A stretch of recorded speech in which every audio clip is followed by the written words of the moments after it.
A nossa história começa com um grupo de heróis indo até uma floresta sombria numa missão para libertar a própria Terra. Cada um deles carrega uma arma poderosa chamada Regalia, armas que dão a eles um poder muito além do que qualquer humano poderia ter. Então eles estavam super confiantes de que conseguiriam derrotar as feras das sombras que vivem ali. Mas assim que chegam na floresta, o motorista da carruagem é lançado longe por uma dessas feras, como se fosse nada. A galera não perde tempo e parte pra cima. O líder do grupo, Stefan, manda todo mundo se posicionar e partir direto para a toca das feras. Um dos guerreiros, que usa uma espécie de cutelo, começa a fatiar tudo que vê pela frente com sua técnica de redemoinho. Já o próprio Stefan corta a cabeça de uma cobra gigante com sua espada. Só que mesmo sem a cabeça, a cobra ainda tenta morder ele. Mas por sorte, a Alice aparece na hora certa e crava a espada no olho da cobra, finalizando o bicho de vez. Até aqui, o grupo tá se virando bem. Com os monstros mais fracos fora do caminho, eles seguem mais fundo na caverna em busca do Senhor das Feras do Sul. Quando chegam no centro da caverna, dão de cara com Clevates da Luz da Lua. E já dá pra saber que a coisa ficou séria quando o monstro chega com uma aura de fazer tremer o chão. Todo mundo sente a pressão vinda dele. Mas Stefan acredita que, com a força do trabalho em equipe e com suas regalias, eles conseguem vencer. Quer dizer, conseguem nada. Um segundo depois, Clevates espirra o sangue de Stefan na parede. Nesse ponto, você começa a se perguntar se ser herói vale mesmo a pena. Um dos tanques do grupo acha que pode fazer melhor e salta para atacar, mas é decapitado no ar. O pessoal começa a perceber que não tem chance numa luta direta, só que já é tarde demais para fugir ou mudar de plano. Clevates começa a eliminar um por um com ataques feitos das sombras deles. Todo mundo fica confuso, sem entender como ele ataca tão rápido. Mas a Alicia saca que os golpes estão vindo das sombras, então grita para todos pularem e se afastarem do chão. Graças ao raciocínio rápido dela, ela consegue desviar do ataque, só que os outros não têm a mesma sorte. Um dos heróis até tenta invocar um golem de terra cravando a lança no chão, mas o solo da caverna também está sob o controle de Clevates. Então várias lanças surgem do chão e cortam o cara todo. Outro guerreiro tenta avançar na força bruta, mas Clevates, enquanto luta, se pergunta como criaturas tão fracas quanto os humanos conseguiram chegar até a caverna dele. Depois disso, ele termina o trabalho, derrotando o resto dos heróis. Só sobra Alice, que está voando por aí, tentando não ser atingida. Ela finalmente consegue se aproximar do rosto de Clevates e acerta um golpe direto, mas mesmo o ataque mais forte dela mal arranha o monstro. Enquanto isso, Clevates continua refletindo. Ele realmente não entende a burrice dos humanos de invadir o território dele, sendo que ele nem se metia com o mundo humano fazia mais de 1000 anos. Mas já que eles começaram, agora ele vai ter que resolver a situação de forma definitiva. E começa com Alice. Arranca os braços e pernas dela e joga ela pra cair no abismo. Pouco depois, Clevates aparece no reino humano e agora ele tá com sangue nos olhos. Ele não queria guerra, só queria ser deixado em paz. Mas, como os humanos vieram até ele querendo tomar suas terras, agora ele quer conversar com o rei de Hyen, que foi quem mandou os heróis até lá.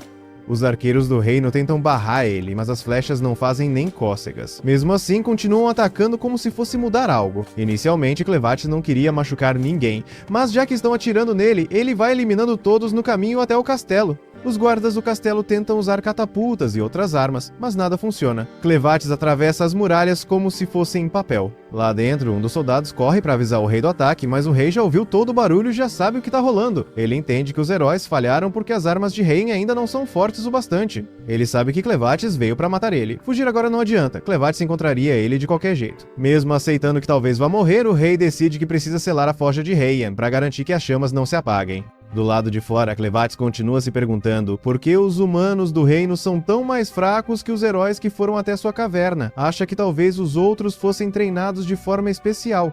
Mas aí, os guardas disparam balistas feitas de metal de Hyen, e Clevates percebe. O que fazia os heróis serem perigosos não era força, eram as armas que usavam. Ele lembra do golpe da Alice, que mesmo fraco conseguiu deixar uma marca no chifre dele, e isso não devia ser possível, então ele decide investigar isso mais a fundo. Enquanto isso, nas profundezas do castelo, o rei chega até a forja de Hyen. De repente, as paredes ao redor dele começam a tremer. Aí o rei percebe que o Clevates deve estar por perto e corre para selar a forja.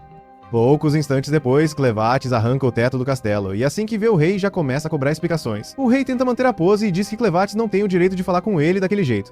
Mas Clevates manda o rei medir as palavras, porque se ele quisesse, acabava com todos os humanos em um piscar de olhos, e não só o povo de Hyen, mas também os reinos vizinhos. Ele poderia ter matado o rei ali mesmo, mas sabe que mesmo fazendo isso, outro rei ia surgir e incomodar o território dele de novo. Então ele dá uma chance pro rei de Hyen se explicar, quer saber por que ele mandou os heróis para atacá-lo.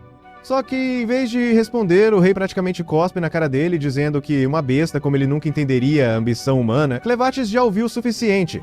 Ele arranca a cabeça do rei e começa a pensar num plano para eliminar todos os humanos da face da Terra. Mas enquanto tá saindo da cidade destruída, ele vê um bebê chorando. A mãe tinha sido esmagada pelos escombros. Clevatis não sente pena nenhuma, então segue andando. Só que aí a mãe do bebê, ainda viva, chama por ele e pede que salve o filho dela.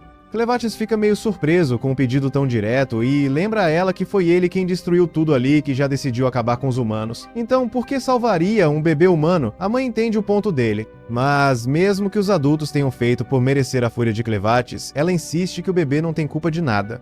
Clevatis acha perda de tempo discutir se o bebê é inocente ou não. Para ele, todos os humanos são iguais. Mas resolve ouvir. Pergunta se ela consegue provar que o bebê tem algum valor.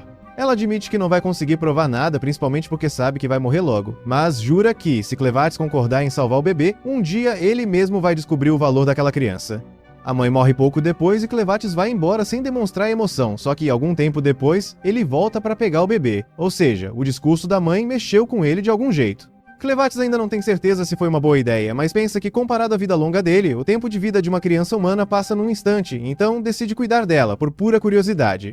No mundo de Et existem 5 raças humanoides. Primeiro, os Dan, conhecidos por serem numerosos e ótimos arquitetos. Depois os Orgitas, mestres em caçar e na medicina. Os Sladen, povos aquáticos super habilidosos com natação e pesca. Os Benti, bárbaros fortes individualmente, mas que não conseguem cooperar nem para salvar a própria vida.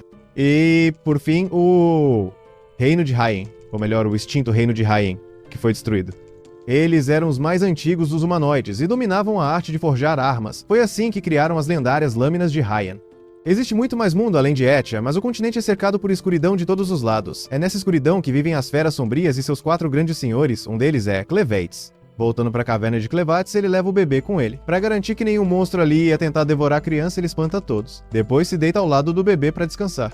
Mas aí começa a pensar, e agora o que ele faz com a criança? Ele pode transferir um pouco da própria energia pro bebê, só para garantir que ele sobreviva por um tempo.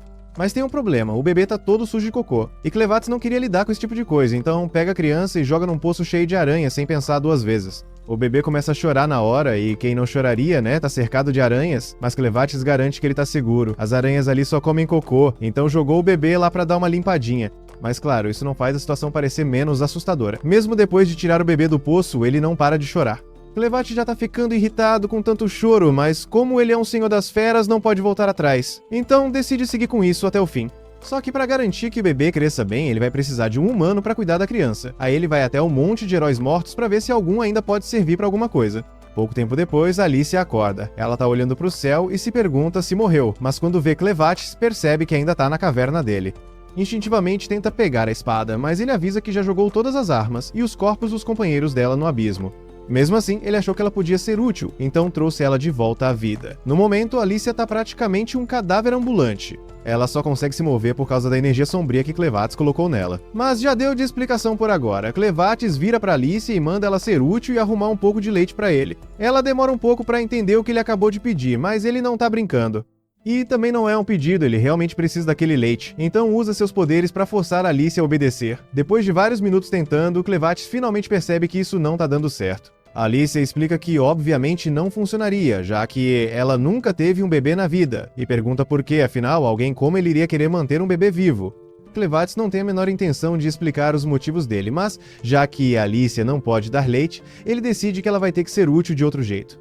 O bebê não vai morrer enquanto Clevatis continuar passando energia para ele, mas vai ficar com fome o tempo todo. Então ele pergunta se existe outro jeito de conseguir leite. Alicia não pode desobedecer às ordens dele, então responde que o melhor jeito seria contratar uma ama de leite, uma mulher que esteja amamentando. Mas para isso, eles teriam que ir até uma cidade humana.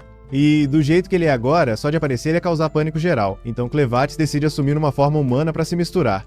Ele não tem muita referência, então escolhe assumir a aparência da mãe do bebê e diz que agora vai se chamar Clem, e que o nome do bebê é Luna. Clem diz pra Alicia mostrar o caminho até a vila mais próxima. Mas antes, eles precisam parar pra ela lavar a manta da bebê. Enquanto lava o pano, Alicia percebe que ele tem o brasão real de Haien. Enquanto isso, no que sobrou do reino de Haien, a notícia da destruição se espalhou. Um batedor foi enviado para avaliar os danos. Ele não acredita que uma única besta sombria conseguiu causar tanta destruição. E é por isso mesmo que ele já achava uma loucura atacar um dos senhores das feras. Para piorar, o dia do ataque foi justamente o dia em que a princesa herdeira ia fugir do reino com o filho. De volta ao rio, Alicia confronta Clem e pergunta se ele sabia que Luna era da família real quando pegou o bebê. Clem diz que não faz ideia do que ela tá falando. Aí ela mostra que a manta da bebê tem o símbolo real de Hyen, algo que só os membros da família real podem usar. Agora que ele pensa nisso, Clem lembra que pegou Luna nos escombros do castelo. Então faz sentido que a bebê seja da realeza, mas isso não muda nada nos planos dele. Alicia pergunta o que ele quis dizer com escombros do castelo. E Clem responde direto: ele mesmo destruiu Hyen e matou o rei na noite anterior. Alicia fica em choque com a confirmação de que Hyen foi mesmo destruído. Mas Clem só lembra a ela que foram eles que o atacaram primeiro. Para ele não é nada demais. Mas Alicia insiste que é sim, porque se Clem destruiu mesmo o reino e Luna é a última da família real, então um monte de gente vai começar a caçar os dois. Clem pergunta por quê. Alicia explica que só os membros da família real de Hyen sabem usar as técnicas especiais de forja que criaram as armas lendárias do reino. Só que, assim que fala isso, ela percebe que falou demais. Clem nem tinha pensado muito no que queria fazer com Luna até agora, mas se a bebê é tão importante assim, ele até cogita torná-la a nova rainha dos humanos. Assim, ele poderia controlar tudo por trás das cortinas e acabar com os humanos de vez se eles se metessem onde não devem. Mas por enquanto ainda precisam resolver o problema do leite. Então ele manda Alicia continuar andando. Alicia ainda não entende por que Clem se importa tanto com Luna, mas ela tem certeza de uma coisa: se alguma coisa acontecer com a bebê, Clem provavelmente vai acabar com todos os humanos do continente. Por isso, ela sente que precisa proteger Luna a qualquer custo.